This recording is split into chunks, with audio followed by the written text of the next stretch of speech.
इन्द्रावृदेवगणवन्दितपादपीठम् वृन्दावनालयम्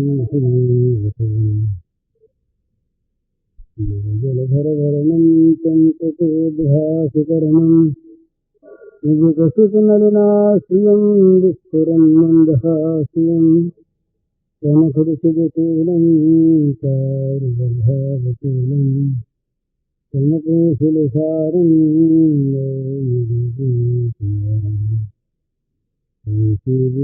शिवकरान्नवनीरदाभात् पीताम्बरावर्णकुण्डफलाधरेष्ठात् सुन्दरमुखाधरविन्दनेत्रात् कृष्णात् परं संगतत्वमहं नमामि।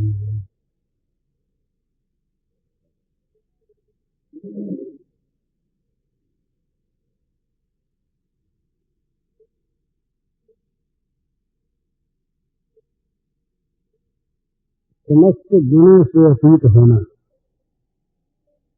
और समस्त सद्गुणों का एक नहीं देखना, एक ही बात। ये जितने भी जगत के गुण हैं, प्रकृति के गुण, सुगुणमयी प्रकृति के गुण, इन गुणों के द्वारा सबका जीवन आच्छादित है और इन गुणों का ये ढक्कन, आच्छादन, आवरण दूर होना बड़ा कठिन।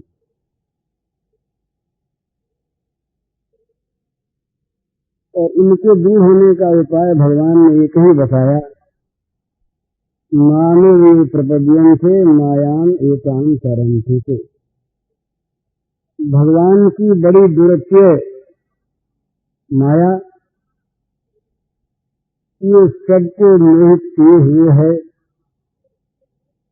तो भगवान की कृपा से, भगवान के शरणापन्न होने पर ये मोहित करने वाली माया दूर होती है, तो गुणों का आवरण हट जाता है।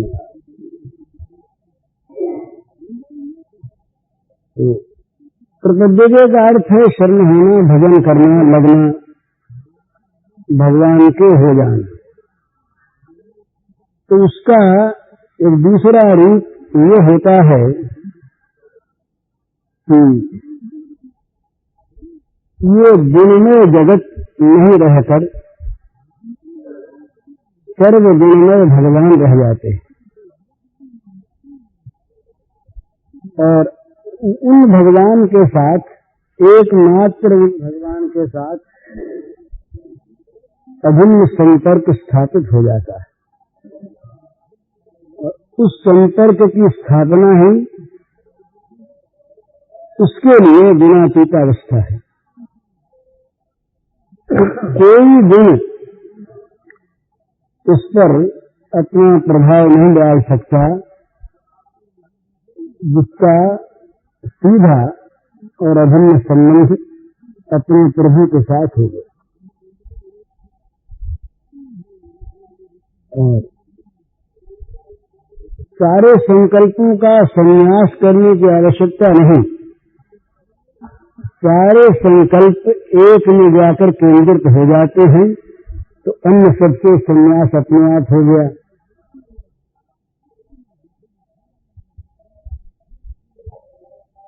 चाहे नदी से तैर करके कोई पार हो जाए और चाहे इस बोट पर बैठ के पार हो जाए,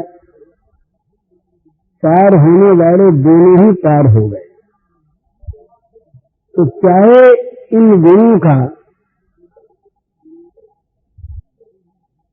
त्याग करें, हम निसंकल्प हो जाएं, संकल्पों का संन्यास करें, और चाहे इन सारे संकल्पों को कोई छीन ले, हमारे मन में जो संकल्प रूपी वस्तु संग्रहित है उसको कोई लूट ले, जो का तो लूट ले। तो संकल्प रहता नहीं। एक ही संकल्प सारे संकल्पों को आत्मसात कर लेता है, वो है भगवत संकल्प। भगवान के साथ अविच्छिन्न प्रेम का अत्यंत घनिष्ठ और अनन्य संबंध।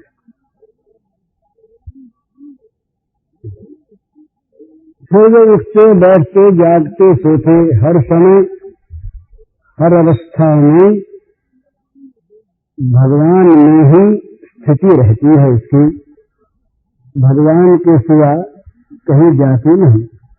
और भगवत संकल्प का त्याग तो कोई कर नहीं सकता और करना इष्ट भी नहीं। सारे जगत का संकल्प त्याग करने वाला गुणातीत महापुरुष भी ब्रह्म में स्थित रहता है ना। ब्रह्म तो रहता है, अगर ब्रह्म न रहे तब तो शून्यवाद आ गया। तो जैसे गुणातीत महापुरुष का एकात्म भाव से ब्रह्म में स्वाभाविक अवस्थान होता है, इसलिए बाहर के किसी प्राणी से, पदार्थ से, परिस्थिति से उसकी विषमता नहीं होती।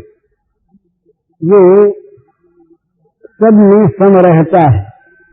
क्यों रहता है? कि उसके लिए बाहर की किसी अवस्था की न तो सत्ता है न प्रयोजन है। इसी प्रकार भगवत संकल्प, एक भगवान प्रेमास्पद रह जाए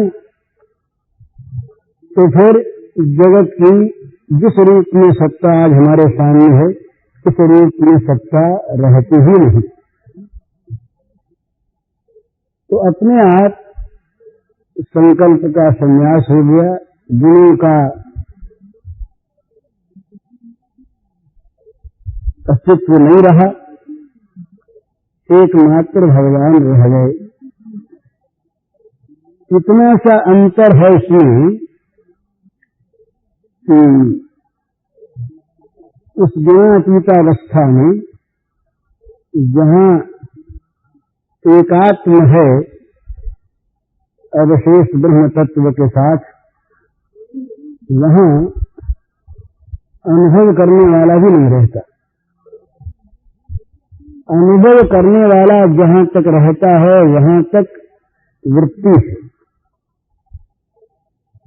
और यहाँ भगवान ही अनुभव करने वाले बने रहकर अपना अनुभव आप करते हैं अलग से रहकर।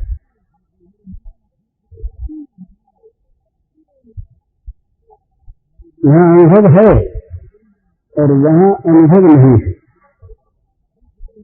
स्वरूप है। स्वरूप में बड़ी सूक्ष्म चीज है। स्वरूप में अनुभव की कोई आवश्यकता नहीं है।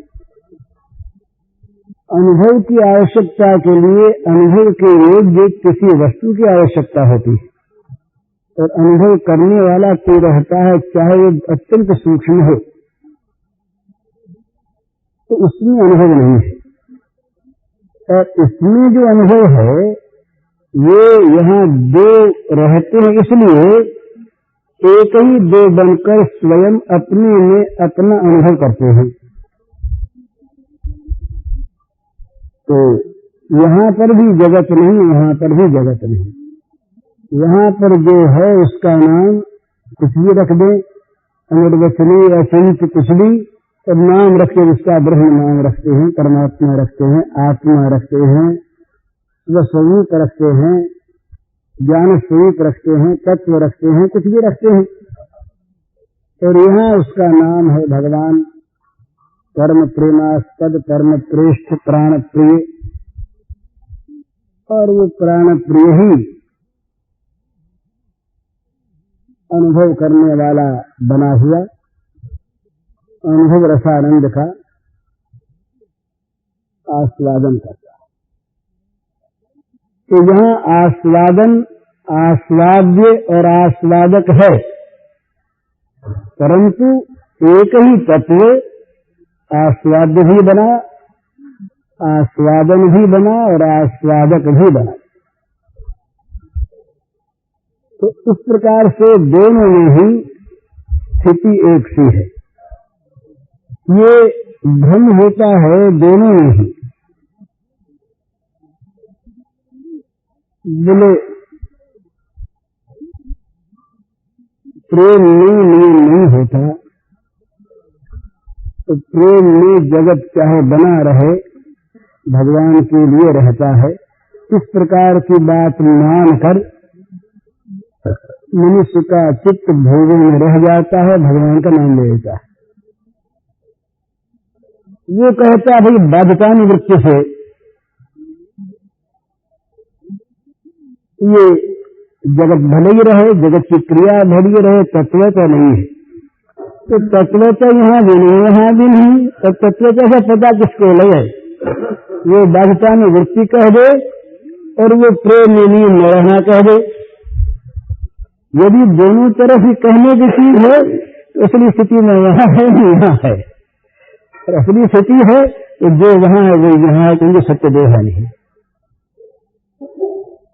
इसलिए वो लड़ाई झगड़े की तो कोई चर्चा नहीं। केवल एक ही बात है कि भाई जिसकी जैसी भावना उसके अनुसार, अपनी अपनी रुचि के अनुसार हम भगवान का अनुभव कर सकते हैं, उनका दर्शन कर सकते हैं। ब्रह्म में भी उनका दर्शन और श्याम सुंदर में भी उनका दर्शन।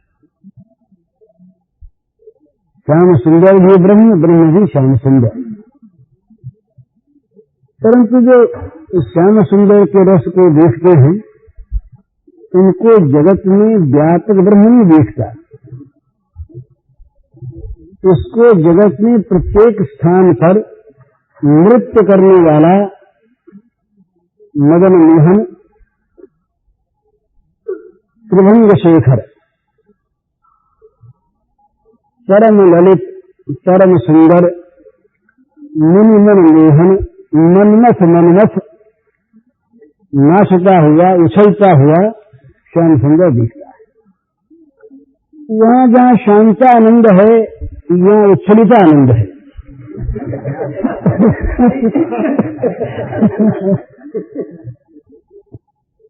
उछलता हुआ आनंद, नाचता हुआ आनंद। तो केवल आनंद शांत ही रहे, कभी नाचे ही नहीं, और केवल नाचता ही रहे, उसमें शांति आए ही नहीं। तो ऐसा कहते हैं कि समुद्र होता है ये अतल तल में अत्यंत गंभीर निस्पंद है, स्पंदन नहीं है। परंतु यदि समुद्र में तरंगों का उच्छ्वास न रहे तो समुद्र की शोभा नष्ट हो जाए। वो तरंग है समुद्र से अतिरिक्त अन्य नहीं है।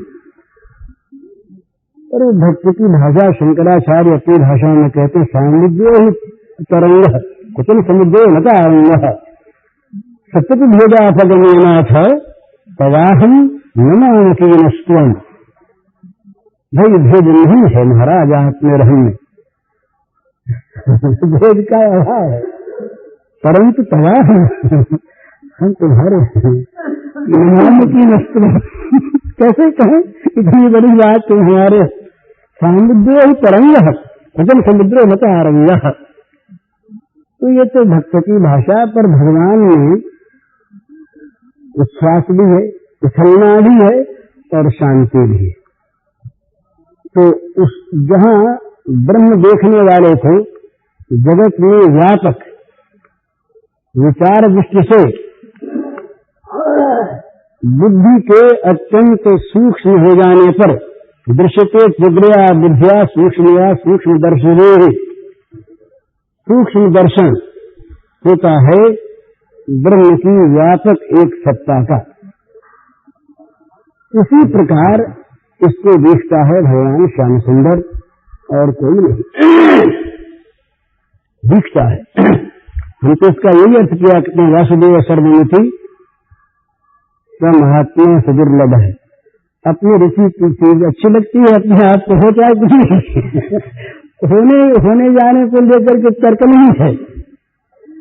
अपने मन के आनंद के बाद इसका अर्थ हम ये समझते हैं अपने मन में कि जो बहुत जन्मों के बाद एक जन्म ऐसा होता है जिसमें ये चतुर्विधा भजनते वालों में ज्ञानी भक्त सब में सर्वत्र वासुदेव व्यापक नहीं, वसुदेव पुत्र वासुदेव श्री श्याम सुंदर को सर्वत्र देख करके सर्वत्र उसका भजन करता है। नाम प्रपद्यते, मैं जो वासुदेव सर्वत्र सब जगह व्याप्त हूँ, सब में मैं खेल रहा हूँ। वासुदेव सब में वासुदेव को देखता हुआ इस प्रकार से, सब में वासुदेव के दर्शन करने के भाव से जो ज्ञानी भक्त बहुत जन्मों के अंत में मुझको भजता है इस प्रकार, तो वो सब में देखने वाला और समझने वाला जो दुर्लभ है महात्मा, और ये सुदुर्लभ महात्मा है, ये भक्त है ना, इसमें सरसता है। एक सखियों में एक दिन बात चली महाराज, इस पहले दिन कहा था शादी है या कहा, सखियां इकट्ठी हुई तो जैसे ब्रह्म चर्चा होती है ना ज्ञान सत्र में आपस में, प्रेमियों में इसी प्रकार से केवल प्रेम चर्चा होती है, प्रेमास्पद की चर्चा, और कोई बात उन्हें सुहाती नहीं सुहाए जग की बातें। एक दिलवर की चर्चा सहती, कोई दिलवर की बात किया करे प्राण प्यारे की, तब तो अच्छी लगे, और नहीं तो कोई बात अच्छी लगे नहीं। तो यही चर्चा, तो यही प्रश्न। अब जो बड़े भारी वैज्ञानिक हैं, बड़े आत्मदर्शी हैं, बड़े विद्वान हैं, बड़े विवेचक हैं, इनकी दृष्टि में ये सब बातें बड़ी नगण्य, बड़ी तुच्छ मालूम होती है। पर प्रेम चर्चा में तो प्रेमास्पद के ड्यूटी के बाद भी अगर आ जाए, ड्यूटी के बाद भी तो वो भी बड़ी भारी सुखदायी होती। ड्यूटी ऐसी, हमारे प्रेमास्पद की ड्यूटी ऐसी। अब वो ड्यूटी के महीना कहने लगते हैं, इस पर श्याम सुंदर की ड्यूटी पर कविता है, इस पर भावना की कैसी ड्यूटी है, उनके पैर में रहती है ना उनके चरण कमलों का नित्य स्पर्श प्राप्त करती है जो ड्यूटी, वो ड्यूटी कितनी दिव्य होगी। तुलसीदास तो कहते हैं कि जिसके मुंह से राम नाम निकलता है उसकी ड्यूटी के लिए हमारे शरीर का चमड़ा ले लिया जाए। इतनी ऊंची बात, जिनके मुंह से राम नाम निकले उनके पैरों की ड्यूटी के लिए मेरे तन का चमड़ा लिया जाए। पर जिसको वो स्वयं धारण करते हैं जिस ड्यूटी को, उस ड्यूटी का कितना महत्व है। जिसके चरण से स्पर्शित एक एक रजकण इतनी महत्ता रखता है कि उस रजकण की प्राप्ति के लिए बड़े बड़े ऋषि मुनि तपस्या करते हैं, प्रयत्न करते हैं, भगवान के चरण रज के कण की प्राप्ति हो जाए, उसकी ड्यूटी की कितनी महिमा। तो ये प्रेमी महिमा नहीं मानते, क्योंकि प्यारे की ड्यूटी इतनी महिमा है। तो भगवान है कि नहीं कोई मतलब नहीं उससे, हमारा प्रियतम है। इससे पर अगर वो जाते हैं तो उसमें व्यभिचार हो जाता है, उसको भगवान मान ले तभी ठीक नहीं। भगवान की पूजा नहीं करते, वो तो प्रियतम की पूजा करते हैं, होती भगवान की अलग चीज है, जाड़ विद्या संगता। तो ड्यूटी निकाली लगे तो वहां यही चर्चा। तो एक दिन चर्चा चली, सखियां बैठी आपस में, तो एक सखियों में प्रश्न उदय हो गया कि भाई ये हमारा श्याम सुंदर काला क्यों है। गंभीर प्रश्न है। बोले सब के सब घर वाले गोरे हैं, यशोदा मैया गोरी, नंद बाबा, यशोदा मैया का कहीं श्याम बरी का वर्णन भी आता है, श्याम गौर रहेगी। तो यशोदा मैया गोरी, नंद बाबा गोरे, दाऊदी भी गोरे, रोहिणी मैया गोरी, और ये उपनंद और नंदन ये सब के सब गोरे रहे बड़े भारी।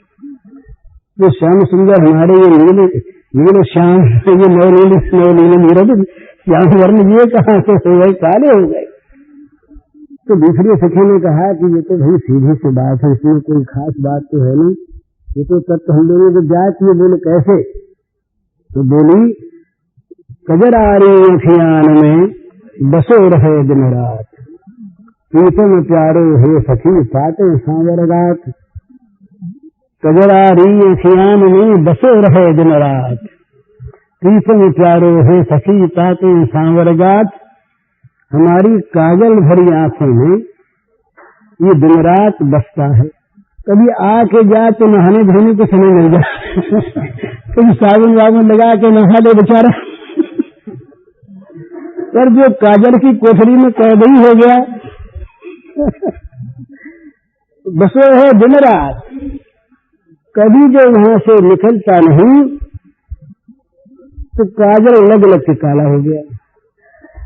मेरे सिद्धांत की बात, वो बुद्धिवादियों का तो मस्तिष्क देखता है भगवान को व्यापक, और इन प्रेमियों की आंखें ये देखती हैं। इनकी आंखों के सामने जो आ गया वो श्याम सुंदर ही आ गया, ऐसी इनकी आंखें सामने आती है। कितनी बड़ी बात, ऊंची बात है। हमारी आंखों के पुतली के अंदर कौन चीज आती है जो सामने होती है? ये अंदर का दर्पण जो है, इसमें क्या दिखता जो उसके सामने होती है? तो कभी आदमी दिखा, कभी घोड़ा दिखा, कभी मकान दिखा, तो कभी आंख में घोड़ा आगे बस गया, कभी मकान बस गया, कभी आदमी बस गया। और कोई ऐसी जादू की आंख बन जाए जिसमें श्याम सुंदर के सिवा दूसरा बसे ही नहीं, बस सके ही नहीं, सामने दूसरा आवे ही नहीं, जिस देखो तो श्याम मई है, तो उसकी आंख में कौन बसेगा? दूसरा सामने आता ही नहीं, तो श्याम सुंदर बसेंगे। तो इसलिए वो अपनी नेत्रों के द्वारा सर्वत्र श्याम सुंदर का दर्शन करते, इतने उनके नेत्र भी परिमार्जित हो गए, मज गए, इतने सुंदर हो गए कि जब इन प्राकृतिक नेत्रों में भी अप्राकृत भगवान आकर के घुस गए, बस गए, और जगह और कोई चीज उनकी आंखों के सामने नहीं आती। उनकी आंखें किसी को दिखनी नहीं चाहती, दूसरे को देखने दिखते। जिन आंखें में वह रूप बसे, उन आंखें से फिर देखिए का। जिन आंखों में, जिन नेत्रों में वह रूप बस गया, उन नेत्रों से दूसरे को कैसे देखे, क्या देखे? दूसरा सामने आ नहीं सकता, और आवे तो उनकी आंखें उसको श्याम सुंदर बना देती है। जैसे सर्वत्र ब्रह्म दर्शन करने वाले महात्मा के विचार में कोई वस्तु आती नहीं, और आती है तो वो ब्रह्म ही बन जाती है। ये सर्व संकल्प संन्यास यही तो और क्या है? ब्रह्मातिरिक्त किसी वस्तु का मन में संकल्प लेश नहीं होता। इसी प्रकार से ये यहाँ विशेषता, ये यहाँ इंद्रियां ब्रह्म से स्पर्श प्राप्त करती है महाराज। इंद्रिया भी केवल मन ही तक अवतरण नहीं होता भगवान का। आंख देखती है भगवान को, कान सुनती है भगवान के निर्मल ध्वनि को, चरण हाथ स्पर्श करते हैं उनके चरणों, नासिका सूंघती है निरंतर उनके अंग गंध को, और रसना निरंतर रसास्वादन लेती है उनके प्रसाद का, नैवेद्य का। तो कितना सुंदर भाव है।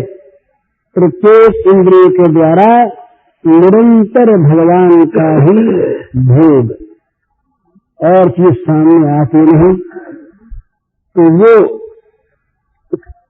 कितना ऊंचा भाव है। यहाँ पर ये जगत के गुण और जगत के गुणों की वस्तुएं आ नहीं सकती उसमें, उस परिधि में जहाँ श्याम सुंदर के एकांत प्रेम की परिधि है, उसके अंदर माया का प्रवेश नहीं होता।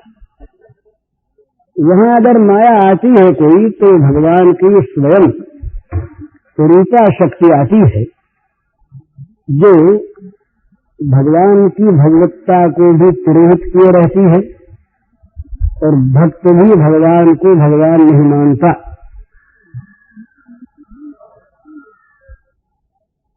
तो जैसे भगवान की भगवत्ता तिरोहित रहने से भगवान के ज्ञान स्वरूप में, भगवत स्वरूप में कोई बाधा नहीं आती। इसी प्रकार वो प्रेमी भक्त भगवान को भगवान न मानने से उनकी उसकी भगवत भक्ति, भगवत ज्ञान, भगवत साक्षात्कार में कोई बाधा नहीं आती। वहाँ भगवान और भक्त दोनों ही अपनी माया से स्वयं अपने को मोहित करके, होकर नहीं, होना तो होता है बाध्य होकर। जैसे कोई आदमी स्वांग सज ले और स्वांग सज करके लीला करे, तो स्वांग सजता है, लीला में वो चीज वही होती है जैसी लीला होती है। जैसा अभिनय होता है इसी प्रकार की चेष्टा होती है, इसी प्रकार की पोशाक रहती है। पर उसके उस पोशाक से दर्शकों के सामने भी स्वरूप में आने से उसका जो स्वरूप है, स्वरूप, वो जो का त्यों अक्षुण्ण रहता है। इसी प्रकार भगवान की भगवत्ता और भक्त का ज्ञान तिरोहित नहीं होते। भक्त अज्ञानी अमुक्त होता है, वो भक्त नहीं है। और भगवान भगवत्ता शून्य यदि है तो वो भगवान नहीं है। इसलिए न भक्त के स्वरूप में न भगवान के स्वरूप में कभी अंतर पड़ सकता है। अंतर पड़े तो वो स्वरूप ही नहीं रहता, परंतु उसको स्वयं अपने आप ढक लेते हैं। ढक करके अपने आप अपने में अपने से आनंद का आस्वादन करने के लिए आनंद भी खुद ही बनते हैं और आस्वादन भी खुद ही बनते हैं। तो ये जो लीला विलास है भगवान का, इस लीला विलास में भगवत्ता का प्रकाश नहीं रहता, ज्ञान का प्रकाश नहीं रहता। ज्ञान की सत्ता, भगवत्ता की सत्ता तो नित्य। तो ये जो प्रेम का मार्ग है, उस प्रेम को प्राप्त करने का मार्ग, उस मार्ग में सब संकल्पों का संन्यास नहीं करना पड़ता। सब संकल्पों का भगवत संकल्प में मिला देना पड़ता है। भगवत संबंधी सारे संकल्प उठें, भगवत संबंधी ही विचार मन करे, भगवत संबंधी ही चिंतन चित्त करे, भगवान की ओर ही बुद्धि जीवन को संचालित करे और भगवान को ही परम तत्व निश्चित करे। बुद्धि के दो काम हैं। बुद्धि ये दो विभाग साथ रखती है, न्याय विभाग भी और शासन विभाग भी। निश्चय करना भी बुद्धि का काम और संचालन करना भी बुद्धि का काम। बुद्धि मार्ग का निश्चय भी करती और बुद्धि सारथी का काम भी करती। बुद्धि की सारथी बुद्धि तो पर वो बुद्धि निश्चय करती है भगवान का और बुद्धि जाती है भगवान की ओर। संक्षेप में भगवान दो चीज मांगते हैं, दो चीज मांगते, मन और बुद्धि। मन बुद्धि तुम मुझे दे दो, फिर सारा काम मयि रचित मनो बुद्धि, मयि मनाधस्व मयि बुद्धि निवेशय। मन बुद्धि ये असली चीज, और प्रेमी के मन बुद्धि ये प्रेमी के पास रहते नहीं। ये प्रेमास्पद को देने से ही प्रेम की सिद्धि, नहीं तो प्रेम की सिद्धि नहीं। मन बुद्धि यदि प्रेमास्पद के समर्पण नहीं किए गए तो प्रेम है ही नहीं। तो मन बुद्धि का समर्पण यदि अपने प्रेमास्पद भगवान को हो गया तो क्या हुआ? मन पर और बुद्धि पर उनका अधिकार हो गया। अब मन में जो वो चाहे सो करे, बुद्धि से जो चाहे सो करवाए, तो फिर भगवत संकल्प उसके जीवन में अपने आप आ गया। संकल्प करने वाला, संकल्प विकल्प करने वाला मन और निश्चय करने वाली बुद्धि, ये दोनों जब भगवान के अधीन हो गए तो संकल्प विकल्प कराने वाला मन भगवान के मन का संकल्प विकल्प करने वाला मन बन गया और निश्चय करने वाली बुद्धि भगवान के निश्चय का स्वरूप बन गई। इसी का नाम प्रेम। इस प्रेम के मार्ग में प्रारंभ में करना यही पड़ता है कि भगवान को परम प्रेमास्पद मानना, एकमात्र भगवान ही परम प्रेमास्पद, परम ममतास्पद, परम सुखरूप, परम प्रिय भगवान ही हैं। यूं मान करके मन के द्वारा, इंद्रियों के द्वारा, बुद्धि के द्वारा उन्हीं का नित्य निरंतर संकलन करना, लाना, उनको इकट्ठा करना। मन में भी, बुद्धि में भी, इंद्रियों में भी भगवान का संकलन होता रहे, भगवान का संग्रह होता रहे, भगवान की बात सुनने को कान नित्य नित्य उत्सुक रहे, समुत्सुक रहे। दूसरी बात कान में आवे तो हट जाए वहां से कान, ऐसा कान का अभ्यास हो जाए। आंख भगवत, और उसमें फूल खिला, तो कैसे सुंदर फूल बन करके आ गए ने, दूसरा नहीं पेड़ में कहीं कुछ तो निकल गया इसके अंदर से। अब ये कैसे सुंदर सुंदर इसकी पखुड़ियां हैं, कैसी कला, कैसी कारीगरी, कैसी मीठी मीठी सुगंध। वाह भाई, खूब बने आज तो तुम। चिड़िया का चहकना सुना, बोले तुम्हारी तो काकली बड़ी सुंदर, तुम तो ऐसा मीठा बोलते हो। कौआ काव काव करने लगा, बोल रहे तुम तो कौआ बन करके आ गए, काव काव करने लगे हैं, ऐसे बोलने वाले बन गए। तो प्रत्येक बोली में, प्रत्येक स्पर्श में, प्रत्येक भाषा में, प्रत्येक दर्शन में, प्रत्येक स्पर्श में मधुर मधुर भगवान का संस्पर्श प्राप्त करने का अभ्यास करें निरंतर। वो न हो तो यही देखे कि भाई इतना बड़ा, इतनी बड़ी कला जिसकी, उस कारीगर को देखना है। ये इतनी कला, वो कालाचांद गीता में बड़ा सुंदर भाव है। उन्होंने देखा जगत के सौंदर्य, छोटे शिशु का सौंदर्य, मनोहर पक्षियों का सौंदर्य, पुष्पों का सौंदर्य, नक्षत्रों का सौंदर्य, सुंदर शीतल मलय पवन का सौंदर्य। सौंदर्य केवल इस रूप का अर्थ नहीं है, बुद्धि भी सुंदर होती है, मन भी सुंदर होता है, कपड़ा भी सुंदर होता है, बात भी सुंदर होती है, सब सुंदर होते हैं। तो इस सौंदर्य को देख करके उस साधक के मन में आई कि इस सारे सौंदर्य का, इस कला का जो निर्माता है, कला निपुण कलाकार, उस कलाकार को देखना है।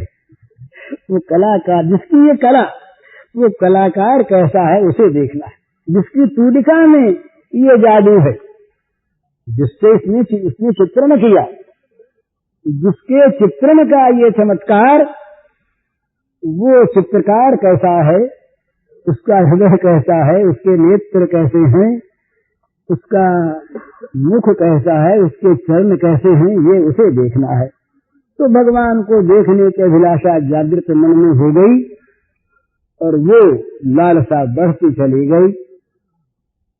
अपने आप उसमें अर्पित हो जाएगा सारा का सारा अपना जो कुछ संग्रह सामान अपने पास है, इंद्रियां, मन, बुद्धि, और उसमें धन्य बुद्धि होगी। धन्य बुद्धि होगी कि आज जीवन सफल हो गया, आज भगवान की बात सुनने को मिली, कहने को मिली। वो फिर दुकानदारी नहीं रहेगी जैसे हमारी हम लोगों की है, कहने सुनने की, सुनने वालों के नहीं कहने की, और कहने की मेरी औरों के नहीं। तो ये दुकानदारी नहीं रहेगी, फिर तो उसमें रस आ गई। ये जो रसानुभूति है ना, भगवत रसानुभूति, ये रसानुभूति में इतना चमत्कार है कि ये जीवन को बरबस खींच लेती है। ये रस कभी आया नहीं, जो राम लागते मीठे, तो नवरस खटरस अमरस है, तो है जाते सब सीठे। अगर कहीं राम का मिठास आ गया होता तो ये सब जितने नवरस और खटरस जो हैं, ये सब फीके पड़ गए होते, नीरस अरस कुरस विरस हो गए होते, इनमें रस नहीं रहता। इसमें रस इसीलिए है कि रसानुभूति का अभाव है। वो भगवान की ओर से रस की प्राप्ति जो होती है वो अभी हमने की नहीं। राम, वो कहते हैं कि राम बाण अमोघ होता है, तो जिसके विध जाए तो ना बिढ़ा नहीं राम का बाण अभी। गुजराती का एक पद है, राम बाण वाग्या हुए ते जाने। राम बाण वाग्या हुए ते जाने। राम का बाण जिसके बिढ़ा वही जानता है राम बाण कैसा होता है।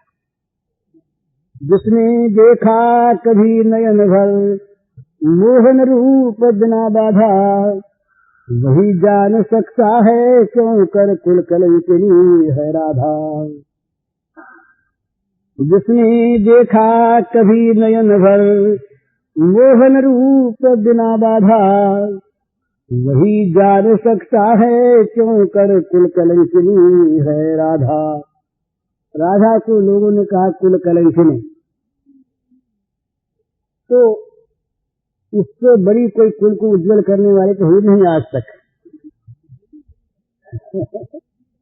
जिसका सर्वस्व भगवान को समर्पित हो जाए वही तो कुल का उज्जवल है।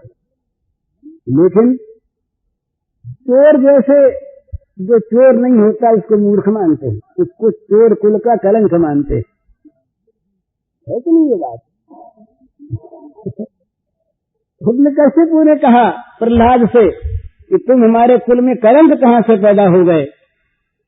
तो राम को भजने वाला उस कुल का कलंक। तो भगवान को जीवन अर्पण करने वाला कुल कलंकी, उसने अज्ञान को, मोह को, विषयों को नहीं अर्पण किया ना अपने को। इसलिए विषयी पुरुष क्या माने, उनकी बुद्धि में क्या है। पर वो माइकल कहते हैं, ये एक काव्य है बंगला में, उसका नाम है ब्रजांगना। उसके रचयिता एक ईसाई सज्जन थे, माइकल मधुसूदन दत्त। बंगाली थे, ईसाई हो गए। माइकल उनका नाम था, ईसाईपन का पहला नाम था मधुसूदन दत्त।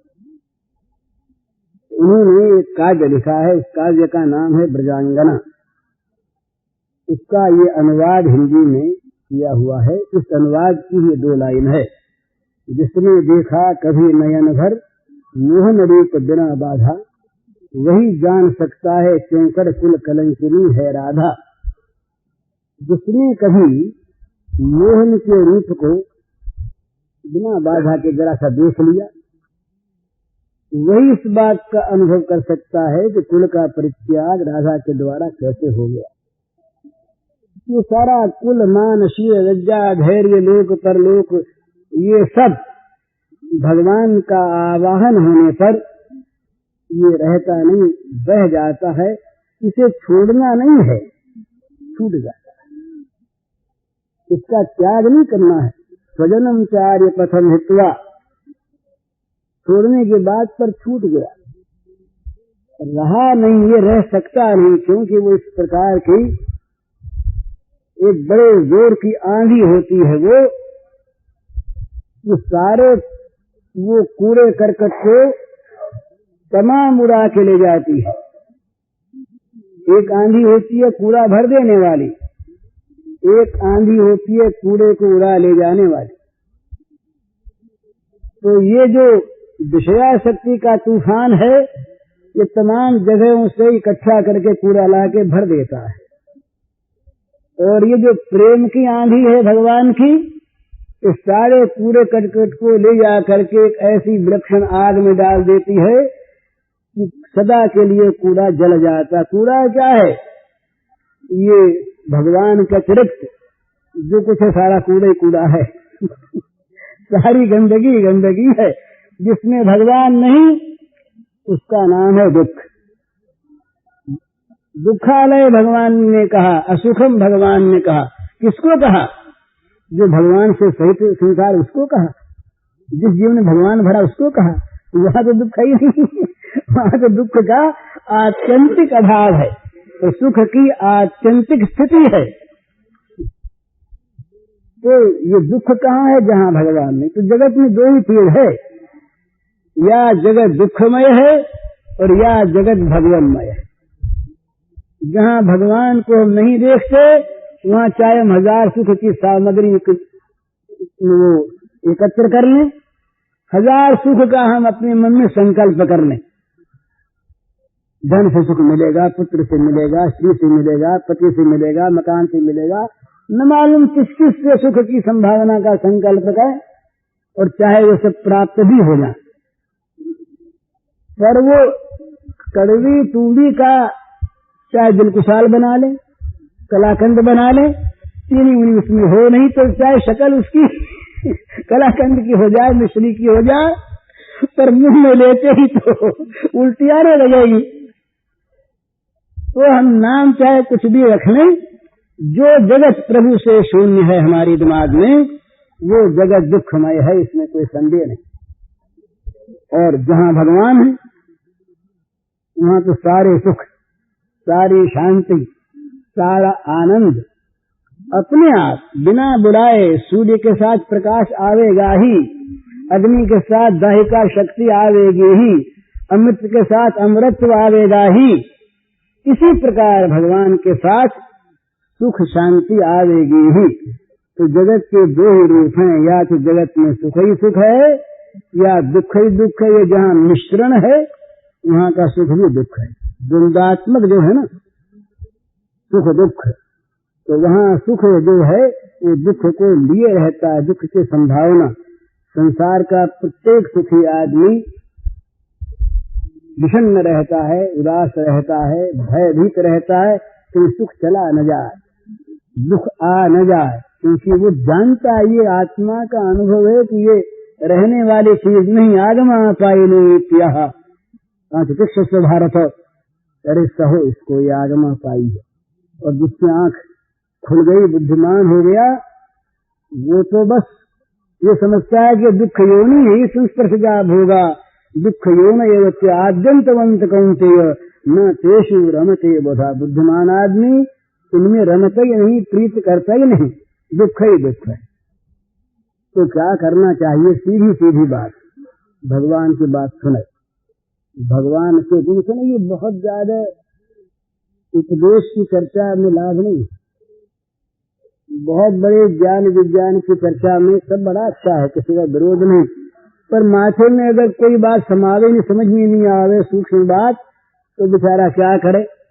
तो सीधा काम है, सीधा काम भगवान को मन में प्यारा बना ले और उस प्यारे का नाम लेता रहे। एवं बतस्व प्रिय नाम कीर्तिया जातानुरागोदित चित्त उच्चैः हसत्यथा रौदितरोति गायम् उन्मादोत्लोकबाह्यः। कैसा बढ़िया, प्यारे का नाम लेते ही आनंद उमड़ेगा अंदर से, प्रेम का प्रादुर्भाव होगा। प्यारे का नाम है ना, प्यारे का नाम बड़ा प्यारा, तो प्यारे का नाम ले तो क्या होगा? हृदय में प्रेम का उदय होगा, और फिर क्या होगा? चित्त हो जाएगा द्रुत, हृदय तत्काल द्रवित हो जाएगा। फिर वो कभी जोर से हंसेगा, कभी चिल्लाएगा, कभी सुसुक सुसुक कर रोएगा, कभी गायन करेगा, तो कभी उन्मत्त की भांति नाचेगा, सारे संसार की लज्जा शर्म को छोड़कर। और कौन से ब्रह्म को प्राप्त करना है? फिर जीवन में ब्रह्म नाचे था, जगत कहीं रहा नहीं वहां पर। परम प्रियतम श्याम सुंदर ही नृत्य बनकर, गान बनकर, आंसू बनकर, रुदन बनकर, हंसी बनकर प्रकट हो गए। बस और क्या चाहिए? ये उन्माद बना रहे, ये नृत्य बना रहे निरंतर, कभी उसका विराम न हो। नहीं चाहिए शांति, नहीं चाहिए विरामावस्था, नहीं चाहिए अक्षुब्धावस्था, ये क्षोभ बना रहे, ये अशांति बनी रहे, ये नाचना कूदना कभी बंद न हो, क्योंकि ये वो नाचता उछलता आनंद है, उछलता हुआ आनंद है। तो उछलते हुए आनंद में भी दुख लेश नहीं, और नाच का मजा अलग, मजा नाच का अलग। दुख तो है ही नहीं, वो चुपचाप बैठा है, अपना मन है ही नहीं, है ही नहीं। तो आनंद तो सारा है, पर आनंद रूप ही हो गया तो आनंद का स्वाद तो आता नहीं। अरे मिश्री को मिश्री का क्या स्वाद आवेगा? मिश्री को मिश्री का क्या स्वाद आवेगा? मिश्री खाने वाला अगर मिश्री बन जाए तो मिश्री तो बन गया, पर मिश्री का मजा कैसे आएगा? और मिश्री भी बन जाए और अपने आप ही मिश्री को चखने वाला भी बन जाए, तो मिश्री तो बन गया, लेकिन कटुता तो रही नहीं उसमें। और साथ साथ खाने वाला ही बना रहा, मिश्री का ही बना रहा, तो स्वाद आवेगा। तो इसलिए ये प्रेम भी गुणातीतावस्था का ही एक वर्णन है। गुणातीतावस्था प्रेम में जो होती है वो ये युक्तिपूर्ण भी नहीं है और कल्पना भी नहीं। इन गुणों का भगवत प्रेमी के जीवन पर कोई प्रभाव नहीं रहता। भगवत प्रेमी का जीवन नित्य निर्मल भगवत गुणमय होता है, इसलिए वो परम पवित्र भगवान की सत्ता के अतिरिक्त किस अन्य सत्ता को स्वीकार नहीं करता। उसके लिए फिर मिट्टी सोना और ये पत्थर के बाद जाती गुणातीतावस्था में ये हो जाता उसके लिए।